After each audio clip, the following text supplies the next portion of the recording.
सबके बीच में आज एक और बड़ी डेवलपमेंट, एक बड़ा ऐतिहासिक फैसला आया। सुप्रीम कोर्ट ने चुनाव आयोग में मुख्य चुनाव आयुक्त और चुनाव आयुक्त की नियुक्ति की मौजूदा जो प्रक्रिया अब तक चलती आई है उसे बदल दिया है। सुप्रीम कोर्ट ने कहा है कि अब मुख्य चुनाव आयुक्त और चुनाव आयुक्त को सीबीआई चीफ की तरह ही नियुक्त किया जाएगा। तो होगा क्या? इसमें एक कमेटी बनेगी जिसकी सिफारिश पर राष्ट्रपति आयुक्तों की नियुक्ति करेंगे। सुप्रीम कोर्ट की 5 जजों की बेंच ने यह फैसला देते हुए कहा कि अब यह जो नियुक्ति है वो प्रधानमंत्री, लोकसभा में विपक्ष के नेता और चीफ जस्टिस की जो कमेटी की सिफारिश होगी उस पर राष्ट्रपति करेंगे। अब तक मुख्य चुनाव आयुक्त और चुनाव आयुक्त की जो नियुक्ति थी उसमें बड़ी भूमिका जो होती थी वो केंद्र सरकार की थी, या कह सकते हैं कि केंद्र सरकार की ही उनकी नियुक्ति करती थी। Justice K M. Joseph, justice Ajay Rastogi, justice Aniruddha Bose, justice Hrishikesh Roy और जस्टिस सी.टी. रवि कुमार की बेंच ने यह फैसला सुनाया। 5 जजों की बेंच ने उन याचिकाओं पर फैसला दिया जिसमें मुख्य चुनाव आयुक्त और चुनाव आयुक्त की नियुक्ति के लिए कॉलेजियम जैसा सिस्टम बनाने की मांग की गई थी। ऐसे में सवाल उठता है कि कितना कुछ बदलेगा इस प्रक्रिया से? क्या इसके बाद चुनाव आयोग पर जो वक्त वक्त पर सवाल विपक्ष उठाता रहा है वो बंद हो जाएगा, या अभी भी इस पूरी प्रक्रिया में आगे बदलाव की गुंजाइश बनती है? इन्हीं सवालों पर हम खास चर्चा करने वाले हैं। अलग अलग पहलुओं को हम समझेंगे और इस पर खास चर्चा के लिए हमारे साथ बेहद खास मेहमान जुड़े हैं। सबसे पहले उनका परिचय आपसे करा दूं। हमारे साथ हैं एस.वाई. कुरैशी साहब जो कि पूर्व चुनाव आयुक्त रह चुके हैं। शांतनु गुप्ता हैं, वरिष्ठ पत्रकार भी हमारे साथ इस पैनल में जुड़े हैं। विराग गुप्ता हैं, संविधान मामलों के विशेषज्ञ, जाने माने वकील। और हमारे साथ हमारे सीनियर एडिटर राजेश सर भी जुड़ रहे हैं। राजेश सर, इस फैसले के मायने क्या निकाले जाएं और क्या इस ऐतिहासिक फैसले के बाद जो बार बार प्रश्न उठता है कि चुनाव आयोग को बार बार सवालों के घेरे में लाया जाता है, इस नियुक्ति को कई बार सवालों के घेरे में लाया जाता है, क्या ये प्रश्न उठने बंद हो जाएंगे? बिल्कुल, देखिए, चुनाव आयोग की जो चीफ इलेक्शन कमिश्नर होते हैं उनके अपॉइंटमेंट पे हमेशा सवाल उठते रहे हैं कि इसमें पॉलिटिकल इंटरफेरेंस होता है। जो सरकार होती है वो अपने लोगों को, अपने अपॉइंटी को रखती है, और चूंकि चुनाव आयोग एक इंडिपेंडेंट बॉडी है तो उसकी निष्पक्षता पे हमेशा सवाल उठते रहते हैं। तो आज जो सुप्रीम कोर्ट के कॉन्स्टिट्यूशन बेंच ने ऑर्डर दिया है वो ये कहा है कि जैसे सीबीआई डायरेक्टर के अपॉइंटमेंट के लिए एक कमेटी बनी है जिसमें कि prime minister, leader of opposition और चीफ जस्टिस होते हैं, और उनमें जो या तो सहमति से, आम सहमति से या मेजॉरिटी के आधार पे जो कैंडिडेट का सिलेक्शन हो, उसी आधार पे चुनाव आयोग की भी मेंबर्स की उसी तरह से एक कमेटी बनाई जाए और उस कमेटी से चुनाव आयोग की चुना जाए। अभी तक ये होता रहा कि काउंसिल ऑफ मिनिस्टर्स जो है वो रेकमेंड करते हैं और प्रेसिडेंट इसको अपॉइंट करते हैं। तो ये एक बेहद अहम फैसला है और इससे चुनाव आयोग की निष्पक्षता जो है वो उस पर सवाल नहीं उठेंगे और वो बनी रहेगी। इसी के लिए ये बनाया गया है कमेटी। बिल्कुल बिल्कुल। तो ये एक बड़ी बात है कि इस ऐतिहासिक फैसले के जरिए जो एक बड़ा बदलाव किया गया है उसके मायने को समझते हुए हम आगे बढ़ रहे हैं। एस.वाई. कुरैशी साहब हमारे साथ इस पैनल मौजूद हैं। कुरैशी साहब, वक्त वक्त पे जो है वो बदलाव होते रहे हैं, लेकिन जो बदलाव होते रहे हैं उसमें हमेशा हमने देखा कि मतदान, मतदाता के अधिकार और बाकी चीज़ों को लेकर ज़्यादा बदलाव हमें नज़र आए हैं। चुनाव आयुक्त की जो पूरा स्ट्रक्चर है उसको लेकर जो बदलाव हैं वो बहुत कम देखे गए हैं। पहली प्रतिक्रिया, आप इस पूरे फैसले को किस तरह से देखते हैं और क्या मायने निकालते हैं इस फैसले का? देखिए, ये फैसला बहुत वेलकम, बहुत अच्छा फैसला है और इसकी मांग साल से हम लोग इलेक्शन कमीशन में होते हुए रिटायरमेंट के बाद 20 साल से तो इसकी डिमांड रही है। उसकी वजह है कि इलेक्शन कमीशन ऑफ इंडिया दुनिया की सबसे पावरफुल कमीशन मानी जाती है, लेकिन इसका अपॉइंटमेंट सिस्टम दुनिया का सबसे डिफेक्टिव और वीक सिस्टम माना जाता है। क्यों? क्योंकि एक ही कंट्री है जहां पे गवर्नमेंट ऑफ द डे जिसको चाहती है उसको लगा देती है। ये बात दूसरी है कि आज तक जितने भी इलेक्शन कमिश्नर और सीईसी रहे हैं उन्होंने इस इंस्टीट्यूशन की गरिमा को ठेस नहीं लगने दी है, बल्कि ऊंचाई पहुंचाया है। लेकिन सिंबॉलिकली ऑप्टिकली ये इसमें कमजोरी है कि अगर लीडर, जब मैं सीसी था उस वक्त मेरा इंटरव्यू था, उसमें मैंने ऑन रिकॉर्ड बोला है कि अगर लीडर ऑफ ऑपोजिशन ने भी मेरे अपॉइंटमेंट को अप्रूव किया होता, साइन किए होते, तो मैं ज्यादा चौड़ा अपने को महसूस करता, ज्यादा कॉन्फिडेंट महसूस करता, क्योंकि किसी को फिर उंगली उठाने की गुंजाइश नहीं रह जाती। वरना ये क्या उंगली क्या उठाते हैं जनरली कि फला सरकार का लगाया हुआ ये शख्स है, ये उसके ऊपर मेहरबानियां करेगा, उसके साथ सॉफ्ट रहेगा, उनसे ऑर्डर लेगा, चाहे वो न भी ले रहा हो। तो ये एनीवे सरकार के साथ भी ज्यादती है कि सरकार ने कोई इंटरफेरेंस नहीं की, लोग तो उंगली उठा लेंगे। सीईसी के साथ ज्यादती है कि उसने कोई किसी से डिक्टेशन ने लिया हो, लेकिन उंगली तो उठा सकते हैं। लेकिन एक दफा लीडर ऑफ ऑपोजिशन अगर उसकी अपॉइंटमेंट में शरीक होगा, तो किसी की मॉरल अथॉरिटी नहीं रहेगी कि ये क्या है कि भाई देखो ये पार्टीजन है।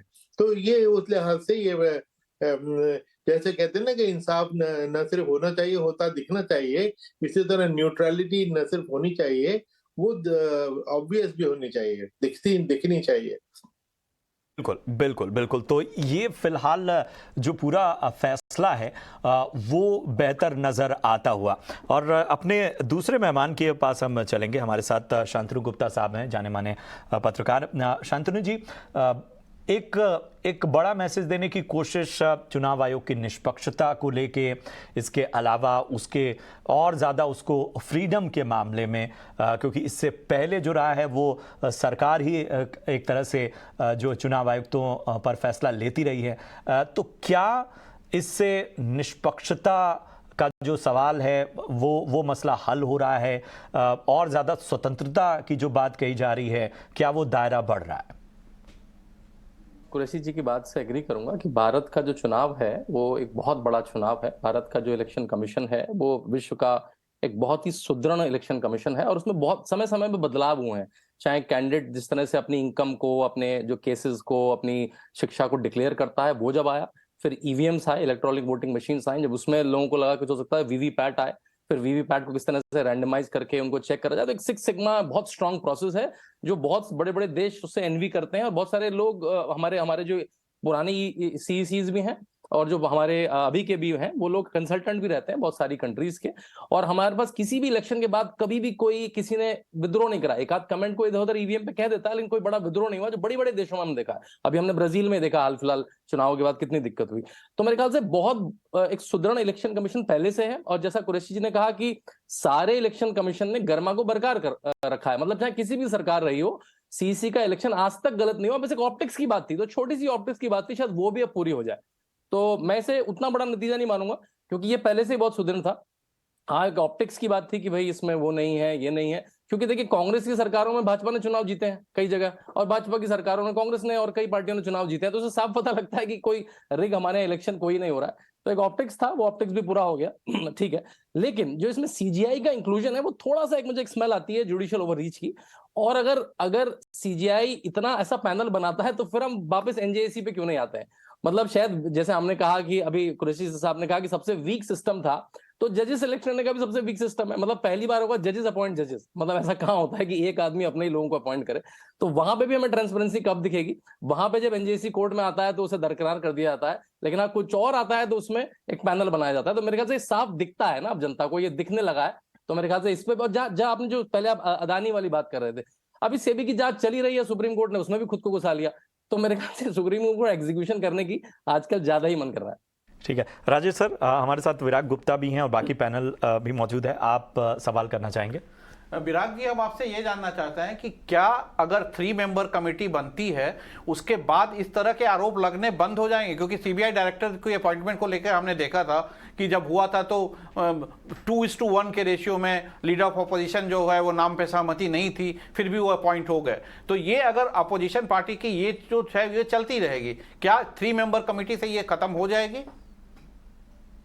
नहीं मानता हूं कि ये बात खत्म हो जाएगी। आपने सीबीआई का बिल्कुल सही उदाहरण दिया, और सीबीआई के कॉलेजियम के बाद अपॉइंटमेंट होने के बावजूद भी पिछले 10 सालों से सीबीआई के ऊपर आरोप लग रहे हैं। इसका मतलब कि भारत में व्यक्तियों की बजाय संस्थाओं को मजबूत करने की जरूरत है।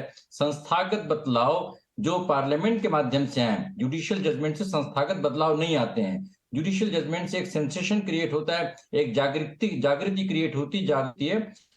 पर मुझे लग रहा है कि संस्थागत बदलाव के लिए उसको अगर हम इस तरीके से देखें कि इलेक्शन कमीशन ने पिछले 25 सालों में चुनाव सुधार के लिए जितने भी प्रपोजल भेजे हैं उनमें से 95% पर अमल नहीं हुआ है। और इस पे पक्ष विपक्ष की बात नहीं है, कांग्रेस के सरकार में नहीं हुआ, भाजपा के सरकार में नहीं हुआ, और सरकारें विपक्ष में आने पर आरोप लगाती हैं, सरकार बनने पर चुनाव सुधार के प्रति उनकी कोई दिलचस्पी नहीं होती है, और यह बहुत बड़ा दुर्भाग्य है। दूसरी बात, चीफ जस्टिस के बारे में बात आई, अडानी के बारे में बात बाद में करेंगे, पर उसके बारे में दिलचस्प बात यह है कि जब अडानी का मामला आया था तो सरकार ने ही पीआईएल को सपोर्ट किया था। तो सरकार अपनी सहूलियत के हिसाब से कई बार यूनिफॉर्म सिविल कोड में या ऐसे मामलों पर जुडिशियल इंटरफेरेंस को जायज ठहराती है और कई बार गलत ठहराती है। तो ये बात मैं समझता हूँ विरोधाभास है। चीफ जस्टिस की जहां तक बात है, उस पर एक बड़ी दिलचस्प बात ये हो सकती है कि कल के दिन इलेक्शन से जुड़े मामले जब सुप्रीम कोर्ट में आए और पीआईएल या सारे जो जुरिस्डिक्शन और चीफ जस्टिस के कोर्ट में आते हैं, और अगर chief justice appointing authority appointing committee के हिस्सा रहेंगे तो कैसे फिर अपने ही उस पैनल के चुने हुए व्यक्ति के फैसलों के खिलाफ वो सुनवाई कर सकेंगे। ये एक न्यायिक विरोधाभास रहेगा। इसलिए जो सीबीआई वाले मामले में था कि सीबीआई में चीफ जस्टिस या उनका नॉमिनी कोई सुप्रीम कोर्ट जज कमेटी में हो सकता है, तो वो व्यवस्था यहाँ पर भी करनी चाहिए। चौथी बात कि कई लोग इसको फिल इन द ब्लैंक्स बोल रहे हैं कि विशाखा गाइडलाइंस की तर्ज पर ये गाइडलाइंस हैं। मैं इनको गाइडलाइंस नहीं मानता हूं, ये क्लियर कट जजमेंट हैं जो संविधान के अनुच्छेद 141 के तहत बाध्यकारी हैं। इसलिए बेहतर है कि जितना जल्दी पार्लियामेंट इस बारे में कानून बनाए, क्योंकि पुराने सारे जितने भी बदलाव हुए थे चीफ इलेक्शन कमिश्नर के लिए, चाहे बीपी सिंह हो, चाहे नरसिंहा राव हो, चाहे राजीव गांधी सरकार के समय में हो, वो सब संसद के माध्यम से हुए थे। तो इस जजमेंट को सही तरीके से अमल करने के लिए जितना जल्दी आर्टिकल 324(2) के तहत पार्लियामेंट कानून बनाएगी उतना ही लोकतंत्र के लिए अच्छा रहेगा। बिल्कुल अहम बात। और आपके इसी तमाम जो सवाल हैं और जो फ्लैग पॉइंट आपने रेस किए हैं, इसी सवाल के साथ मैं कुरैशी साहब आपके पास आना चाहूँगा। क्या आप इत्तेफाक रखते हैं विराग गुप्ता ने जो सवाल पैदा किए हैं और जिस तरह से बार बार सवाल उठ रहा है कि ये जो निष्पक्षता है जिसकी बात की जा रही है ये आगे बरकरार रह पाएगी? विराग गुप्ता जी ने हर बात अच्छी कही है, बहुत अच्छी कही है, और ये सब को हमें डिबेट में रखना पड़ेगा। पहले तो मैं ये क्लैरिफाई कर दूं कि आप डायरेक्टर सीबीआई का ही जिक्र हम सब करते चले गए कि ये जो कोलिजियम सिस्टम है सिर्फ डायरेक्टर सीबीआई के लिए ही नहीं है। सीवीसी की अपॉइंटमेंट वो तो एक्ट के जरिए बना था, उसमें भी कोलिजियम है और यही कोलिजियम है। सीआईसी की अपॉइंटमेंट के लिए कानून बना था, उसमें भी कोलिजियम है और यही कोलिजियम है। तो ये कोलिजियम तो एक स्टैंडर्ड सी फॉर्मेट हो गई है, इसलिए वो उसी को आगे ले गए। विराग जी ने एक बात ठीक कही कि अगर चीफ जस्टिस हैं इसकी अपॉइंटमेंट प्रोसेस में और उसको कोई क्वेश्चन करने सुप्रीम कोर्ट में जाए तो बाकी जजेस भी ये जरा फील करेंगे कि भाई चीफ जस्टिस तो हमारा इसमें शामिल थे तो हम उसके खिलाफ कैसे जाएं। तो इसमें और फ्लेक्सिबिलिटी कर दें कि चीफ जस्टिस का नॉमिनी इस पैनल में चला जाए, और जब अगर ये कोर्ट केस में जाता है किसी भी वजह से तो वो अपने को रिक्यूज कर लें, बाकी के जजेस जो हैं वो फैसला कर सकते हैं। बिल्कुल बिल्कुल बिल्कुल। तो ये चीज़ जो है, जैसा हम बार बार कह रहे थे कि जो बदलाव है या जो रिफॉर्म्स हैं उनकी गुंजाइश बनी रहती है। शांतनु जी, कौन से ऐसे रिफॉर्म्स या ऐसे बदलाव रहे हैं ख़ासतौर पे इस पूरे सिस्टम में जिसको लेकर वक्त वक्त पर बात उठती रही है, लेकिन अभी भी जो है वो उन बदलावों की ओर कहीं ना कहीं एक दूर की बात लगती है या उस पर बहुत ज़्यादा एक्टिविटी या कोई बहुत ज़्यादा तवज्जो नहीं दी जाती है? देखिए, मेरे ख्याल से भारत में जिस तरह से इलेक्शन प्रोसेस पिछले 2 दशक में इम्प्रूव हुआ है वो रिमार्केबल है। अगर आपको याद हो, कम से कम 3 दशक पहले जो हमारी फिल्में आती थी उसमें इलेक्शन रिगिंग एक बड़ा कॉमन सीन होता था। हमने सबने देखा है कि वो पोलिंग बूथ पे जाके कोई डब्बा उठा के ले जा रहा है, कोई बैलेट पे ठोक दे रहा है और जला दे रहा है। तो बड़ी कॉमन सी बात थी। उसे बड़े बड़े स्मार्टली, बड़े स्मूथली हमने इतने बड़े देश में जहाँ इतने लाखों पोलिंग बूथ होते हैं उसमें ईवीएम से हमने एक दिन में कन्वर्ट कर दिया, और अब छोटे से छोटे इलेक्शन में भी, म्युनिसिपल के इलेक्शन में भी ईवीएम यूज होती है। तो उसके लिए जो उसमें है वो साधुवाद के पात्र है। फिर जब लगा कि ईवीएम भाई कोई यहाँ से ट्रोल कर सकता है, ट्रोजन हॉर्स डाल सकता है, हमने वीवीपैट की व्यवस्था डाल दी कि उसमें कागज भी आएगा और कागज की जितनी बार भी रैंडम चेकिंग हुई उसमें हम 100% ऑलमोस्ट ठीक है, तो सिक्स सिग्मा प्रोसेस है। मैं अपनी बात को फिर से दोहराऊंगा, हमारा इलेक्शन एक सिक्स सिग्मा प्रोसेस से चल रहा था। हाउस में शायद ऑप्टिक्स की कमी थी, और उस ऑप्टिक्स को भी पूरा कर दिया गया है। जो जैसा कुरैशी साहब ने कहा भी जस्टिस होना ही नहीं चाहिए, जस्टिस होता हुआ दिखना भी चाहिए, तो वो अब और सुदृढ़ दिखने में भी लगेगी। बिल्कुल बिल्कुल। विराग सर, इसमें एक बात जो जोड़ी गई है कि कानून बनने तक जो है वो ये व्यवस्था चलती रहेगी, क्या तब एक बार फिर इस बात की आशंका नहीं है कि शायद फिर से एक अधिकार या एक तरह से इस पूरी एंटिटी और इन सारी प्रक्रिया को एक तरह से एक खास रोल तक ही सीमित कर दिया जाए? नहीं, देखिए, कानून जब बनाया जाएगा उस समय संसद में किसका बहुमत है, लोकसभा में किसका बहुमत है, राज्यसभा में किसका बहुमत है, इसके अनुसार ही कानून बनते हैं।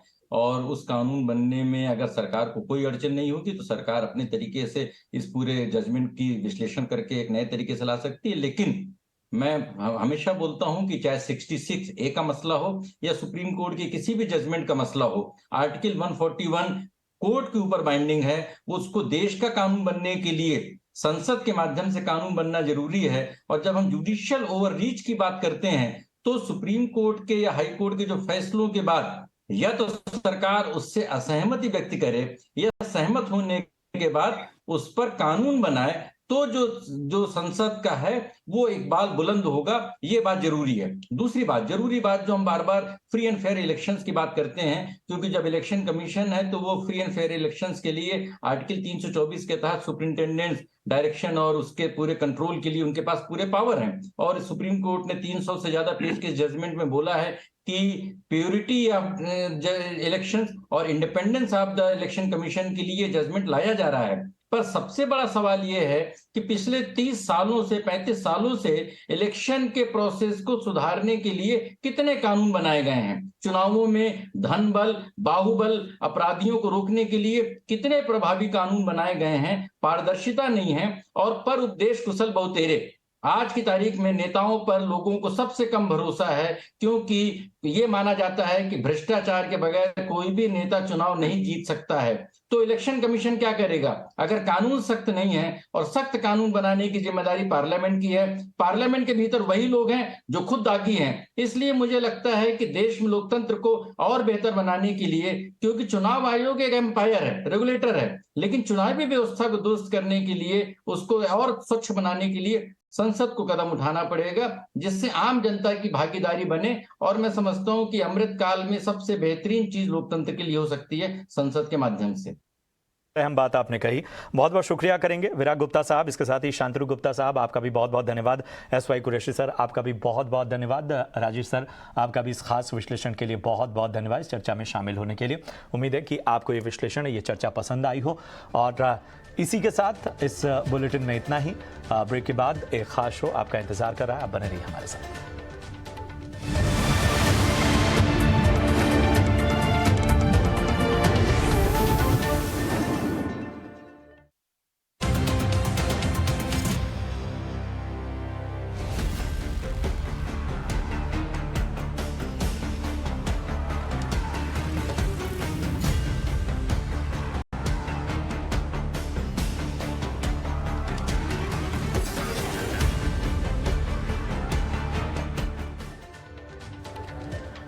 नमस्कार, आप देखना शुरू कर चुके हैं स्वदेश विशेष। मैं हूं प्रशांत पांडे और आज का स्वदेश विशेष आम निवेशकों के लिए बेहद जरूरी है।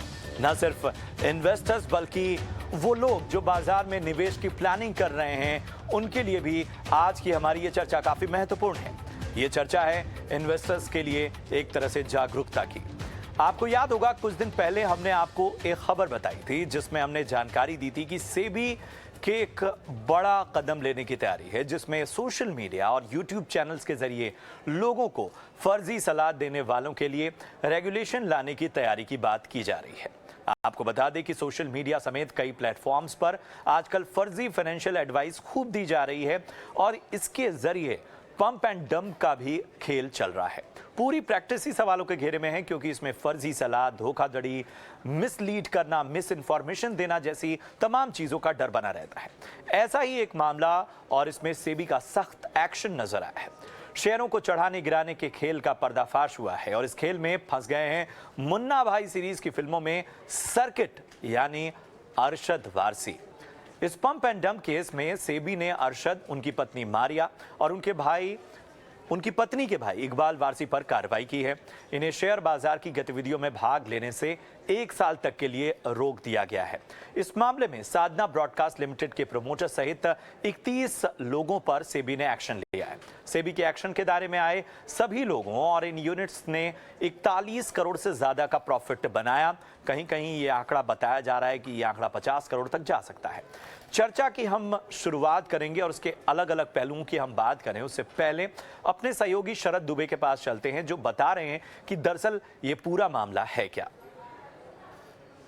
जी बिल्कुल, जो सेबी की तरफ से एक बहुत सख्त एक्शन आया है। आप कंपनी का नाम है साधना ब्रॉडकास्ट, हालांकि एक माइक्रो कैप कंपनी है, लेकिन यहाँ पे जो है हेरा फेरी हुई है शेयर्स की और यहाँ पे यूट्यूब के ज़रिए जो है ये पूरा काम किया गया है। और इम्पॉर्टेंट बात ये है कि सेबी ने नोटिस दिए हैं, लगभग 31 लोगों को ये नोटिस आया है। इसमें प्रमोटर्स इंक्लूड करते हैं और बॉलीवुड एक्टर अरशद वारसी का भी नाम इस लिस्ट में आया है। और सेबी ने कहा है कि प्राइस मैनिपुलेशन हुई है और प्राइस मैनिपुलेशन के कारण जो है ऑफलोडिंग हुई है शेयर्स की आपके ओपन मार्केट में और उसके कारण जो है स्टॉक में जो है वॉलेटिलिटी बहुत देखने मिली है। और ये जो 2 यूट्यूब चैनल्स हैं उनके नाम हैं द एडवाइज़र और मनी वाइज, जहाँ से ये यूट्यूब चैनल से जो है आपके बहुत सारे इन्फॉर्मेशन को जो है आगे लेके गए थे। और हालांकि अभी वीडियोस डिलीटेड है, लेकिन क्या हुआ था ये पूरा प्रोसेस, कैसे हुआ ये प्रोसेस, ये जानते हैं कि मामला क्या है। ऑफकोर्स जो गलत जानकारी आ रही थी आपको यूट्यूब चैनल से वो देखे जा रहे थे जहाँ पे कंटेंट फॉल्स था। अब ये जो है पेड एक टाइप से मार्केटिंग इनिशिएटिव था जहाँ पे करोड़ खर्च हुए थे और इसके कारण जो क्या है जो रीच होती है रिटेल निवेशकों को, अब सबको जो देखते हैं यूट्यूब उनको जो है ये पहुँचाया गया था। ऑफकोर्स इसका जो मेन कह सकते हैं कि टारगेट प्राइसेस है उसमें बहुत एग्जॉर्बिटेंट इंक्रीज देखने मिला था। और एक और इम्पॉर्टेंट न्यूज़ आ रही थी वहाँ से ही उस वीडियो के कंटेंट से कि अदानी ग्रुप जो है कंपनी को टेक ओवर कर सकते हैं। तो ऐसे जो इम्पोर्टेंट खबर जो है सेबी ने नोटिस ने भी जो है ऑलमोस्ट पॉइंट आउट किया है। और इन्वेस्टर्स जब एंटर किए रिटेल इन्वेस्टर्स, तब जो एलिजेड एंटिटीज है उन्होंने सेलिंग जो है स्टार्ट कर दी। तो ये तो पूरा मामला हुआ। लेकिन आप देखेंगे ये कंपनी करती क्या है। ये कंपनी अब देखा जाए तो लॉन्च करती है टीवी चैनल्स और इसमें जो है अलग अलग सेगमेंट है, टीवी हुई, न्यूज़ हुई, फिल्म हुई, म्यूजिक सीरियल्स हुई है। Northern India specially UP side based company है ये, तो इस पे जो है आप ज़रूर फोकस रखिएगा। लेकिन जब ये सेबी की इन्वेस्टिगेशन हुई थी, ये जो पीरियड था वो अप्रैल 2022 का सेकेंड हाफ पे था। लेकिन अगर उस लेवल से देखें स्टॉक प्राइस का करेक्शन 80% से ज़्यादा जो है कंपनी का मार्केट कैप इरोजन ऑलरेडी हो चुका है। तो उसमें जो है आप ज़रूर ये आंकड़ों पे फोकस रखिएगा। और इम्पॉर्टेंट बात ये रहता है रिटेल निवेशकों को और हम सब की विनती रहती है कि अनसॉलिसिटेड एडवाइस ना लें और अपनी ड्यू डिलिजेंस अपने इन्वेस्टमेंट्स के लिए हमेशा करें। तो देखा आपने कि आखिर ये पूरा मामला दरअसल है क्या और किस तरह की गड़बड़ियां इसमें पाई गई हैं और विस्तार से हम आपको बताएंगे। लेकिन ज़रा एक चार्ट के ज़रिए पहले समझने की कोशिश करते हैं कि ये जो पूरी प्रैक्टिस हुई पंप एंड डंप की वो हुई कैसे। आप ज़रा इस चार्ट पर गौर कीजिए।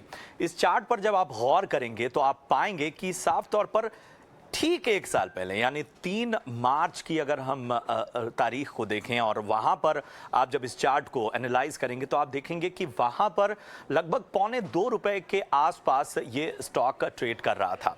इसके बाद इसकी जो ट्रेजेक्ट्री थी, इसका जो ग्राफ था वो धीरे धीरे बढ़ने लगा। आपको याद होगा कि जुलाई 2022 से जो है वो सेबी ने तमाम शिकायतों के बाद इस स्टॉक में जो एक्शन है उसको ऑब्जर्व करना शुरू किया और आप देखते हैं कि अगस्त तक आते आते ये स्टॉक 30 रुपए के पार चला जाता है। एक दिन तो 33 रुपए तक भी पहुंच जाता है। ₹2.25 का स्टॉक साफ तौर पर एक इतना बड़ा जो है वो एक गैप लेता है और इस तरह का ग्रोथ दिखाता है और उसके बाद भी थोड़ी बहुत फ्लक्चुएशन जो हुई है और सेबी ने इसी दरमियान ये गड़बड़ियां पाई हैं और ये देखा है कि तमाम जो यूट्यूब चैनल्स थे उनमें बार बार स्टॉक को खरीदने की सलाह, इसके बारे में एक गलत जानकारियां दी जा रही थी। तमाम तरह की कई डील्स के बारे में बताया जा रहा था, बड़ी दिग्गज कंपनियों में निवेश और उनके साथ एक तरह के करार के बारे में जानकारी दी जा रही थी और यही वो समय था जब ये स्टॉक ऊपर गया। तो आप समझ सकते हैं कि किस तरह का खेल इसमें किया जाता है। और चलिए अब इस चर्चा को हम आगे बढ़ाते हैं। हमारे साथ 3 बेहद खास एक्सपर्ट हमारे साथ जुड़े हुए हैं। हमारे साथ हैं हमारे senior editor Rajesh Singh sir, इसके साथ ही हमारे साथ RS लूना साहब हैं, फॉर्मर ED हैं सेबी से और पार्टनर अलायंस लॉ में हैं। इसके अलावा पवन कुमार विजय साहब हैं, फाउंडर हैं, कॉर्पोरेट प्रोफेशनल, कॉर्पोरेट लॉयर हैं जाने माने। आप सभी का बहुत बहुत स्वागत। सबसे पहले राजेश सर, मैं आपके पास आना चाहूँगा और मैं आपसे समझना चाहूँगा कि ये पंप एंड डंप, ये जो टर्म है, ये है क्या, किस तरह की प्रैक्टिस होती है इस पूरे मामले में? जो बात सबसे ज़्यादा उभर कर सामने आ रही है वो यही हो रही है कि पंप एंड डंप के ज़रिए खास एक स्टॉक को फ़ायदा पहुँचाया गया। बिल्कुल, देखिए ये होता ये है कि सोशल मीडिया के थ्रू वीडियोज बनाकर रिटेल निवेशकों को भ्रामक वीडियो दिखा के बरगलाया जाता है। और इस केस में यही हुआ है कि अप्रैल 2022 से सितंबर 2022 के बीच में 4 वीडियो बनाए गए थे जो कि ये बता रहे थे कि साधना ब्रॉडकास्ट लिमिटेड और शार्पलाइन लिस्ट, ये 2 कंपनी थी जो दोनों लिस्टेड हैं, इनके शेयर का भाव बहुत कम था। इसमें इस तरह के भ्रामक न्यूज दिए जा रहे थे, इसे कहा जा रहा था कि साधना ब्रॉडकास्ट जो है इनके पास टीवी का, OTT का लाइसेंस है। और उसी समय खबर ये आई थी कि अडानी जो है वो टीवी और न्यूज में एंट्री करना चाहता है टीवी में। तो ये दिखाया जा रहा था कि इनके पास लाइसेंस है और अडानी इन कंपनी को ओवरटेक कर सकती है। तो अडानी एक बहुत बड़ी कंपनी है, तो उन्हें ये लगा कि ये ओवरटेक करेगी तो इसके शेयर्स के भाव बढ़ेंगे। उसके अलावा ये बताया जा रहा था कि सोनी और जी के साथ इन्होंने टाई अप किया है जिसमें ये 4 मूवीज बना रहे हैं और उसके साथ ही वेब सीरीज, 9 वेब सीरीज बना रहे हैं जिसमें कंटेंट इनकी रहेगी, पैसा सारा सोनी और जी लगाएंगे, तो इनके ऊपर कोई रिस्क नहीं होगा। और ये शेयर जो है अगले 3 महीने में 4 गुना और अगले 1 साल में 10 गुना 12 गुना तक बढ़ सकता है, इस तरह के वीडियो। और सबसे बड़ी बात कि आप देखिए कि उस वीडियो का 4 वीडियो इन्होंने रिलीज किया था, सेबी के रिपोर्ट के हिसाब से उस वीडियो पे 2 करोड़ 20 लाख व्यूज हैं। और सेबी की रिपोर्ट में इतने डिटेल्स हैं इन सारी चीज़ों का कि ये जो 31 एक्यूज है जिनको भेजा गया है नोटिस, जिसमें अरशद वारसी भी है जो फिल्म एक्टर है, उनकी वाइफ और उनके वाइफ के भाई भी एक्यूज है। इन लोगों के सारे बैंक अकाउंट के ट्रांजैक्शन, इनके फ़ोन पे जो बात हो रही थी वो सारे बातों का रिकॉर्ड, ये सारा कुछ सेबी की रिपोर्ट में है। और ये रिपोर्ट क्लियर तरह से ये इंजस्ट कर बताता है कि जो 10 रुपये का शेयर था वो 101 रुपये तक गया, फिर वहाँ पे ये किया गया, सडनली ड्रॉप किया गया शेयर को। तो किस तरह से रिटेल निवेशक इसमें घुसे हैं और जो प्रमोटर थे, बहुत सारे इसमें प्रमोटर जिनके पास 1% 1.5% शेयर था, वो अपने पूरे स्टॉक को खाली कर देते हैं इस 3 महीने के दौरान। और जो अनलॉफुल गेन है, जैसा कि आपने बताया था कि 41 करोड़ 85 लाख है, जो वीडियो के क्रिएटर थे, कोई मनीष मिश्रा नाम के हैं, उनके बैंक अकाउंट में इस दौरान 4 करोड़ 72 लाख का ट्रांजैक्शन दिखाया गया है। उसमें से बहुत सारे अनलॉफुल गेन होंगे। इसी तरह से सभी जो 31 एक्यूज हैं उन सारे का कितना ट्रांजैक्शन है, कितना गेन है, ये सारा सेबी के रिपोर्ट में है। तो एक तरह से रिटेल इन्वेस्टर्स के कॉस्ट पे खुद पैसा बना रहे हैं। इसीलिए हमारे जैसे बिजनेस चैनल हम हमेशा ये सलाह देते हैं कि इस तरह के भ्रामक वीडियो को देखकर आप मार्केट में इन्वेस्ट मत कीजिए। सेबी भी हमेशा ये कहता रहा है कि आप पूरी ड्यू डिलिजेंस करके ही मार्केट में या स्टॉक पे पैसा लगाएं। बिल्कुल, बहुत अहम बात आपने कही और इसी सवाल के साथ मैं RS लूना सर के पास जाना चाहूँगा। सर, एक चीज़ हम समझते हैं कि ये जो पूरी डिजिटल दुनिया है इसमें एडवाइस भर भर के दी जा रही है।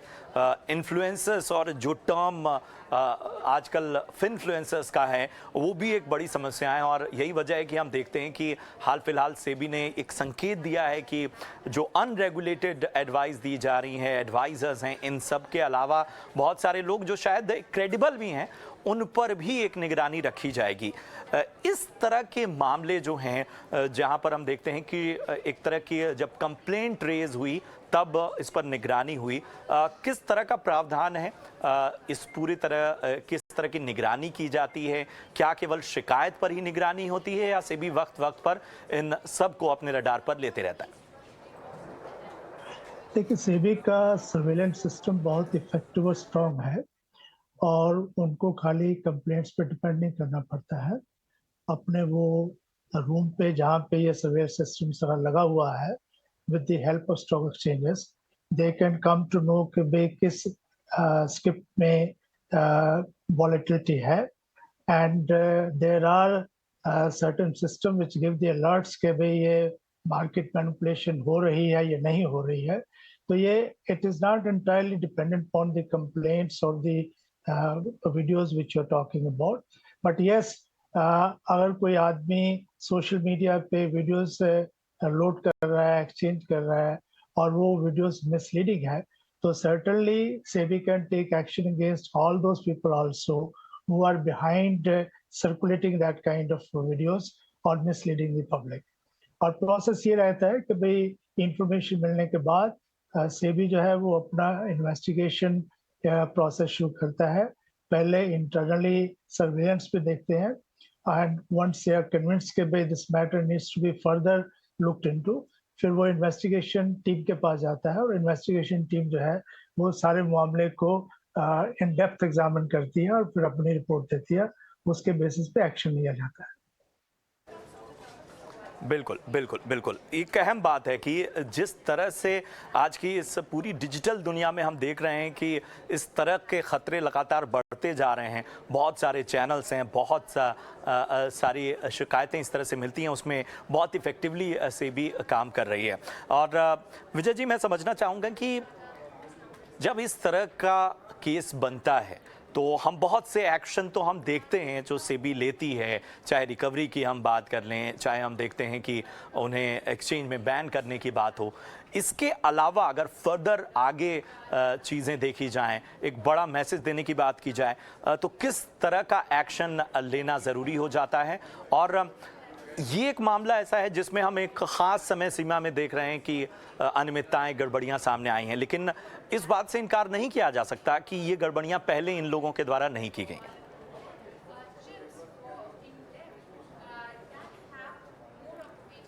विजय सर, मैं चाहूंगा आप अपने आप को जरा अनम्यूट कर लें। पहले तो मैं ना सेबी को जिस तरह का उन्होंने इन्वेस्टिगेशन किया इस केस में, और जो लोग सेबी इस केस में इन्वेस्टिगेशन कर रहे हैं आजकल, वो बहुत ही इफेक्टिव हो गया है। तो एक तो मैं मैसेज ना पूरे इन्वेस्टर और साइमल्टेनियसली जो लोग मार्केट में इस तरह का काम करते हैं उनके लिए है कि सेबी अब पहले जैसा वो प्रोसेस नहीं है कि उसमें कोई लॉयर या कोई एक्सपर्ट ऑफ कैपिटल मार्केट था। अब सेबी की टीम में जो लोग सोशल मीडिया पे के बारे में नॉलेज रखते हैं, जो मार्केट की इन डेप्थ चीजों के बारे में नॉलेज रखते हैं, और उनकी जो एक्सपर्टाइज बाकी इन्वेस्टिगेशन करने के बाद बनी है, वो टीम काम करती है। सेबी के पास पूरी पावर है, कोई भी इंफॉर्मेशन मंगा सकते हैं, वो फोन की रिकॉर्डिंग आपकी देख सकते हैं। उसके अलावा बाकी और इंफॉर्मेशन उनको जहां से भी मिल सकती है वो ले सकते हैं, और सर्च एंड सीजर भी कर सकते हैं। वो आपके ऑफिस में पहुंच के आपका सिस्टम एवरीथिंग दे कैन उसको सीज कर सकते हैं। इन सब चीजों के साथ मिला के सेबी का सर्वेलेंस सिस्टम है जहां पे उनको अलर्ट आती है। लूना सर ने अभी जब बताया ना, जैसे जिस तरह का सिस्टम है, उस सिस्टम में क्या होता है कि आप ये देख सकते हो कि कौन सी कंपनी है जिसके फाइनेंशियल वर्सेस उसका जो मार्केट रेट है वो उससे मैच नहीं कर रहा, वो उनको अलर्ट मिल जाता है। और अलर्ट मिलने के बाद वो उसकी इंक्वायरी पे डाल देते हैं और कंपनी से वो इंफॉर्मेशन लेना स्टार्ट करते हैं। इन सब चीजों के साथ मिलके सेबी आजकल जो काम कर रही है वो बहुत ही स्ट्रॉन्ग तरीके से अपनी रिपोर्ट बना के और चारों तरफ से उस कल्प्रिट को निकालने की कोशिश करती है। अगर आप इस केस में देखोगे तो सेबी ने केवल उन लोगों की ही बात नहीं करी है जिन लोगों ने फायदा किया, जिन लोगों ने इस पूरे प्रोसेस में हेल्प की, उनको भी इन्होंने पार्टी बनाया है। जिन लोगों ने सेल परचेज करके वॉल्यूम बनाया उनको भी पार्टी बनाया है। प्रमोटर को भी पार्टी बनाया है क्योंकि उनके शेयर बिके हैं। इसमें जो लोग यूट्यूब चैनल के थ्रू मार्केट को मिसलीड कर रहे थे उनको भी पार्टी बनाया। तो पूरा 360 degree process they have done. दूसरा इशू आता है कि ये तो उन लोगों के लिए जो रॉन्ग डूअर है। दूसरा, इन्वेस्टर के पॉइंट ऑफ व्यू पे अगर आप इस कंपनी का वो देखेंगे तो नंबर ऑफ शेयर होल्डर बहुत कम थे और एकदम नंबर बढ़ के बहुत ज्यादा हो गए। इसका मतलब है कि जो स्मॉल इन्वेस्टर है वो इसमें कूद गया। तो मेरी एडवाइस सारे इन्वेस्टर को ये है कि जब कभी इस तरह की इंफॉर्मेशन आती है तो आप उस इंफॉर्मेशन को चेक करना चाहिए कि क्या वो सही इंफॉर्मेशन है, क्या उसके रिजल्ट उसके मार्केट वैल्यू से मैच कर रहे हैं। तीसरा पॉइंट मेरा सेबी के लिए भी एक एडवाइस है कि जब इस तरह के अनाउंसमेंट होते हैं तो वो अनाउंसमेंट का कोई एक प्रोसीजर होना चाहिए ऑथेंटिसिटी का। एक यूट्यूब चैनल ने कुछ बोला, कंपनी से इन्होंने पूछा, कंपनी बोल देती है ऐसा कुछ नहीं हो रहा। वो बाद में जाके निकलता है कि कंपनी और वो यूट्यूब चैनल वाला लिंक में था। लेकिन सेबी को कोई ऐसा सिस्टम डेवलप करना चाहिए, चाहे वो यूट्यूब चैनल वाले लोग हों, सोशल मीडिया वाले, उन पे रेस्ट्रिक्शन लगानी चाहिए कि अगर आप कोई भी तरह की इंफॉर्मेशन दे रहे हैं गलत, वो इंफॉर्मेशन अगर आपके पास ऑथेंटिक नहीं है तो आपका वायलेशन हो गया, बाकी इन्वेस्टिगेशन करने की जरूरत नहीं है। अब उन्होंने कहा अडानी ये कंपनी खरीद रहा है, तो वो क्या सेबी करता है कि या तो कंपनी से पूछता है कि ऐसी इंफॉर्मेशन है, कंपनी बहुत सी बार मना कर देती है क्योंकि ऐसा होता ही नहीं है, दे कैन नॉट से। बट ये जो यूट्यूब चैनल है, सोशल मीडिया पे जो गलत इंफॉर्मेशन पहुंचाते हैं, उनके लिए वायलेशन का कोई सिस्टम नहीं है।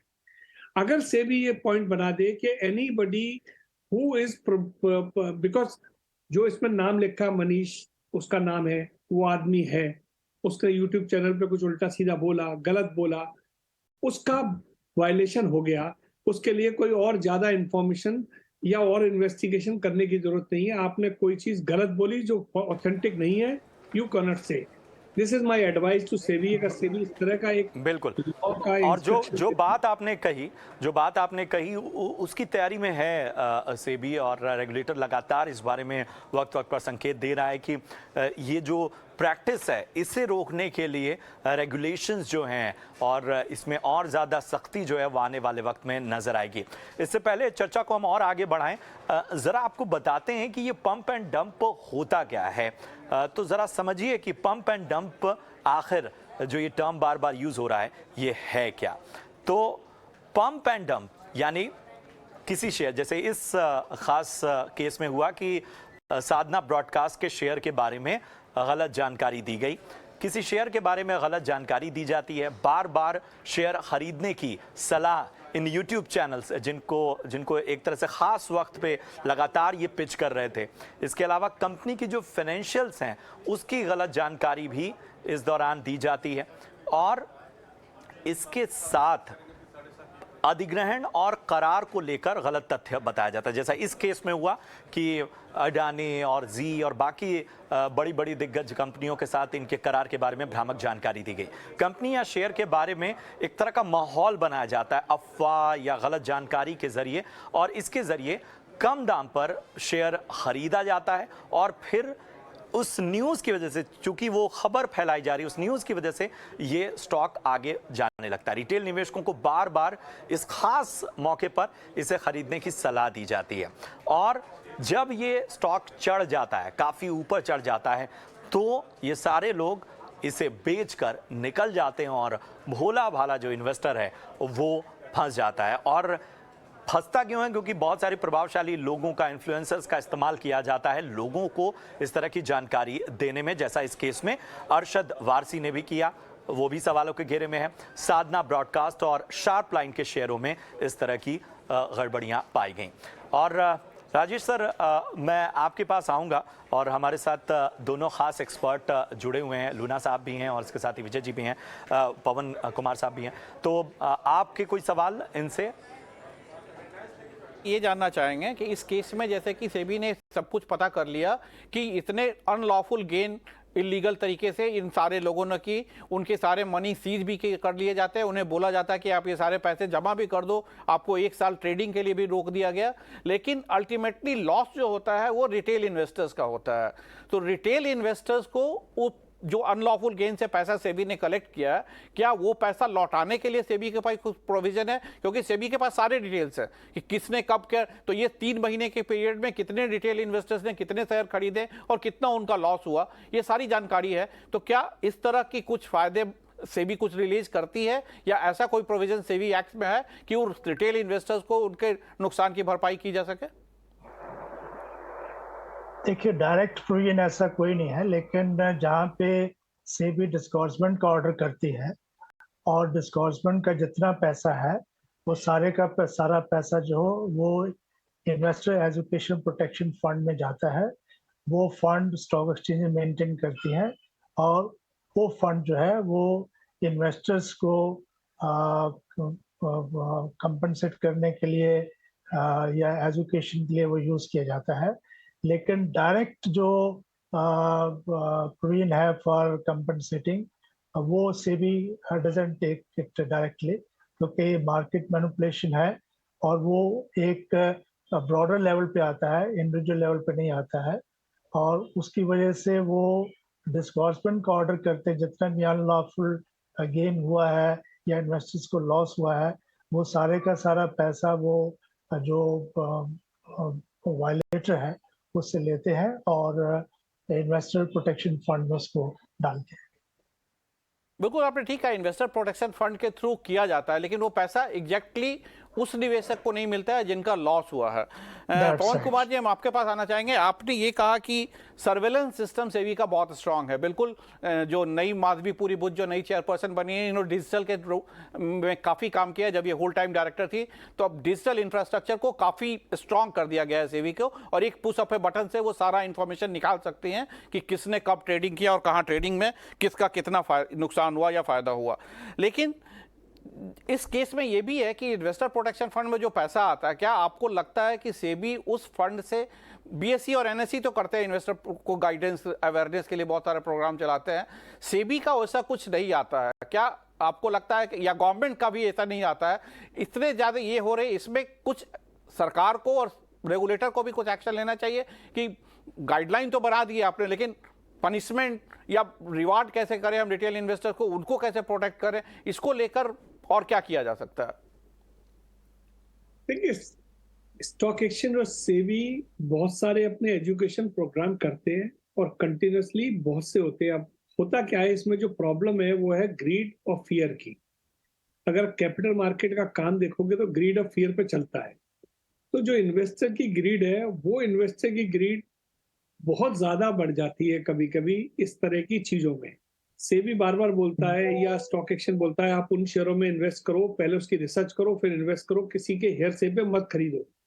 लेकिन अगर आप देखोगे रिसेंट सेबी के 7-8 ऑर्डर, चाहे वो जी टीवी का ऑर्डर हो या बाकी फ्रंट रनिंग का मैटर हो या म्यूचुअल फंड में कोई इस तरह की ट्रेड करता हो या और कंपनियों में इस तरह का ट्रांजेक्शन हुआ, उस सारे केसेस में हो क्या रहा है, इन्वेस्टर कहाँ फंसता है, क्योंकि वो बिना रिसर्च के हेयरसे पे घुस जाता है। अब अभी आपने बात की कि इन्वेस्टर को मिलता क्या है। इन्वेस्टर को इसलिए नहीं मिल पाता क्योंकि आप आइडेंटिफाई नहीं कर पाते कि कौन इन्वेस्टर है, किसको कितना नुकसान हुआ, क्योंकि वो नुकसान हमेशा जो कवरिंग होती है उससे बहुत ज्यादा होता है, क्योंकि नंबर ऑफ पीपल उसने लिया, बेचा, उसने फिर दूसरे ने बेच दिया। तो अमाउंट आपको जो अभी दिख रहा है कि जो आपने देखा कि 10 रुपए का शेयर 30 रुपए हो गया, तो डिफरेंस आपने 20 का निकाल के बता दिया इतना नुकसान हो गया, वो नुकसान नहीं, नुकसान उससे बहुत ज्यादा होता है। क्योंकि जो लोग बाई सेल करके निकल गए, जिन्होंने प्रॉफिट कमा के निकल गए, उनको तो सेबी ने देख लिया, लेकिन जो लॉस वाले लोग हैं उनको नहीं मिल पाते, क्योंकि बहुत से इन्वेस्टर छोटे छोटे हैं, 100-200 शेयर वाले। तो इसलिए सेबी की प्रॉब्लम होती है। बट मैंने जो अभी आपको एडवाइस आपको बताया, अभी भी बहुत कुछ करने की जरूरत है। हमारे यहाँ जो इन्वेस्टर है उन लोगों को एजुकेट करने का जो सिस्टम है वो बहुत ही रोबोस्ट सिस्टम होना चाहिए, जो अभी मिसिंग है। हम लोग जो भी काम करते हैं, चाहे वो सेबी या स्टॉक एक्सचेंज, वहाँ एजुकेशन बढ़ाने के लिए थोड़ा एफर्ट्स डिफरेंट तरीके से इनको स्टार्ट करना चाहिए रेगुलेटर को। बिल्कुल, ये चीज स्ट्रॉन्ग बने। बिल्कुल बिल्कुल बिल्कुल। तो वाकई ज़रूरत है जागरूकता की, और जो पैमाने हैं एक्शन के, सख्ती के, वो और ज़्यादा टाइटन किए जाने की आवश्यकता है। हालांकि सेबी इस दिशा में बहुत ही बेहतर तरीके से काम कर रही है और वक्त वक्त पर बहुत सारे मेजर्स लिए जा रहे हैं, लेकिन और ज़्यादा बड़े जो हैं वो एग्जाम्पल सेट करने होंगे। बहुत बहुत शुक्रिया करेंगे विजय जी आपका। इसके साथ ही लूना सर, आपका भी बहुत बहुत धन्यवाद। राजेश सर, इस खास विश्लेषण के लिए आपका भी बहुत बहुत शुक्रिया। उम्मीद है कि आपको ये चर्चा पसंद आई हो।